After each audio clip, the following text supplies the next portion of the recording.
जय विश्वबंधु।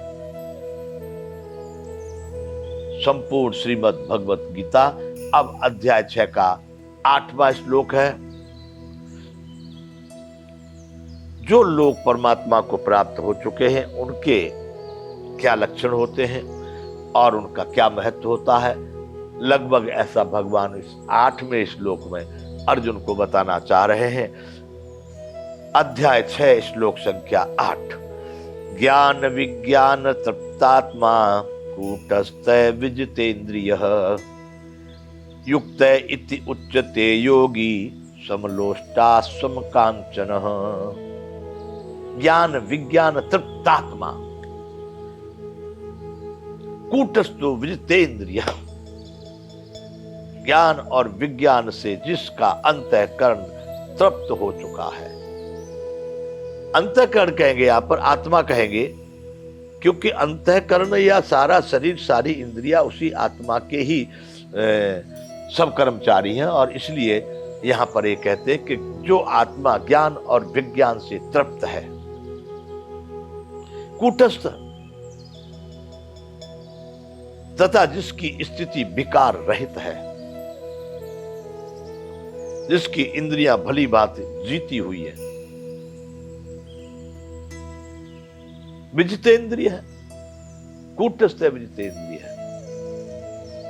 बार बार इस अध्याय में भगवान अंतःकरण और इंद्रियों पर, मतलब जिस आत्मा के द्वारा शरीर सहित इंद्रियां और अंतःकरण जीते हुए हैं, स्वाधीन अंतःकरण वाला वही परमात्मा को समझता है।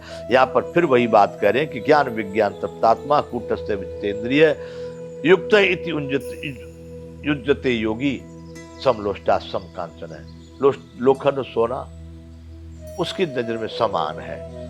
तो यह भगवान कहते हैं जिसकी इंद्रियां भली बात जीती हुई है और जिसके लिए मिट्टी पत्थर और स्वर्ण समान है, वह योगी युक्त अर्थात भगवत प्राप्त है, ऐसा कहा जाता है। यह तो बंधु हम इतने लालच में होते थोड़े धन के लिए, आज हम भारत की स्थिति देख रहे हैं। बड़े बड़े धर्मात्मा के भेष वाले लोग भी, साधु संतों के भेष वाले लोग भी, अरे शासकों की तो बात ही जाने दो। हर व्यक्ति अल्प लोभ में अपने जीवन को कितने जन्म बिगाड़ बैठे हैं। बंधुओं, इतना ही जगह बैठने को मिलेगी, इतने ही वस्त्र पहनने को, पेट भरने के लिए भोजन, उसके बाद में 5,000 करोड़ 10,000 करोड़ लाख करोड़ 10 लाख करोड़। अरे मूर्खों, छोड़ दो उस कल्पना को।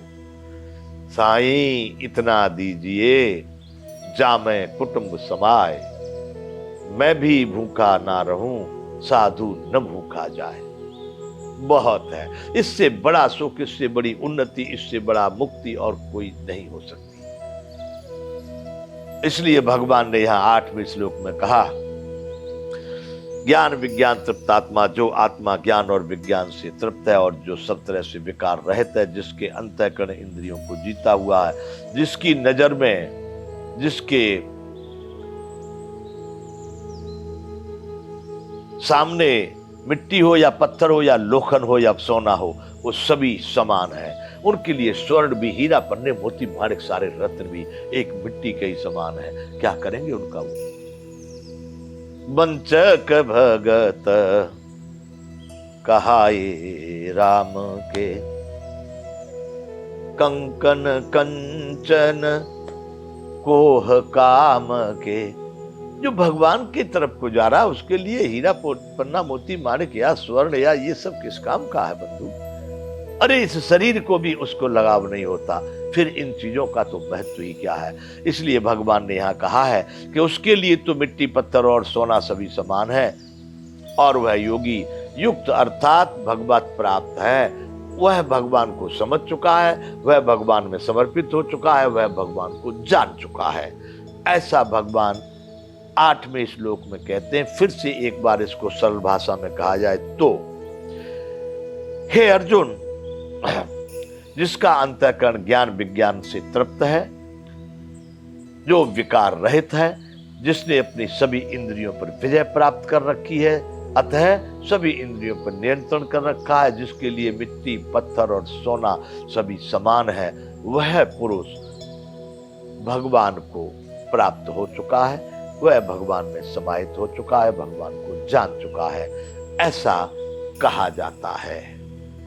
बंधुओं, ये अध्याय 6 का श्लोक 8 पूरा होता है। अब श्लोक संख्या है 9। इसमें भगवान फिर बता रहे हैं, सुहृन् मित्रा उदासीन मध्यस्थ द्वेष्यस्य बंधुषु साधुषु अपि च पापेषु समबुद्धि विशिष्यते। अब यहां पर भगवान 9वें श्लोक में अर्जुन को कह रहे हैं, सुहृद मतलब जो अपना बहुत नजदीक है, आत्मीय जिसको कहा जाता है, मित्र जो सुहृद के बाद दूसरा सुहृद में आ जाते हैं, अपने पुत्र पुत्री माता पिता आदि। मित्र जो अपने संबंध में जो आपत्ति विपत्ति में सदैव अपने साथ हैं, वो मित्र हो जाते हैं। वैरी शत्रु जो अपना बिगाड़ने के लिए ही, जो आपके किसी भी कार्य से संतुष्ट नहीं है, हर कार्य को बिगाड़ना ही चाहते हैं, आपका अनहित चाहते हैं, सदैव आपका कैसे अनिष्ट हो उसी प्रक्रिया को सोचते हैं। वैरी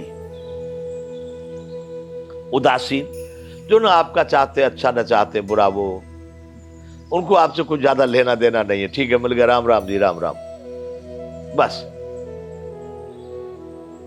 यहां पर भगवान कह रहे हैं सुहृद मित्र बैरी उदासीन और मध्यस्थ जो बीच में है। शत्रु के साथ हो गए तो ये सोचते हैं हाँ भाई उसका विनाश होना चाहिए, आपके साथ हो गए तो सोचते हैं उसका विनाश होना चाहिए, मतलब वो मध्य में है, न इधर न उधर, दोनों पक्षों से रहित हैं। ऐसे लोग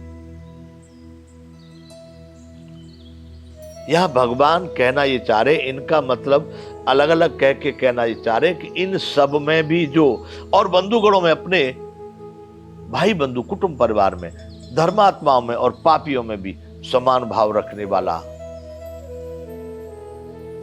इन सभी में सुहृद मित्र वैरी उदासीन मध्य भाई बंधु कुटुंब परिवार धर्मात्मा पापी, इन सब में भी जो समान भाव रखने वाला है, मित्र से भी उसका वही व्यवहार है, शत्रु से भी उसका वही व्यवहार है। बंधु आप भी देखेंगे तो दोनों आप ही के। मित्र किसका है? मेरा। शत्रु किसका है? वह भी मेरा ही है। उसमें से अगर मेरा शब्द निकल जाएगा तो शत्रु ही नहीं रह जाएगा। इसलिए भगवान कहते हैं कि जो पुरुष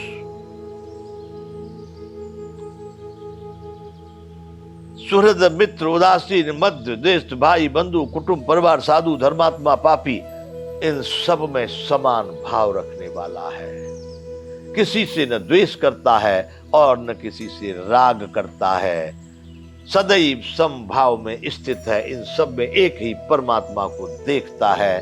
तो यह भगवान कहते हैं बंधुओं, वह सब में समान भाव रखने वाला योगी अत्यंत श्रेष्ठ है, वह बहुत ही उत्तम प्रकार का व्यक्तित्व है। यहाँ अब हम विराम करेंगे, आगे ये अध्याय चालू रहेगा। जय विश्व बंधु।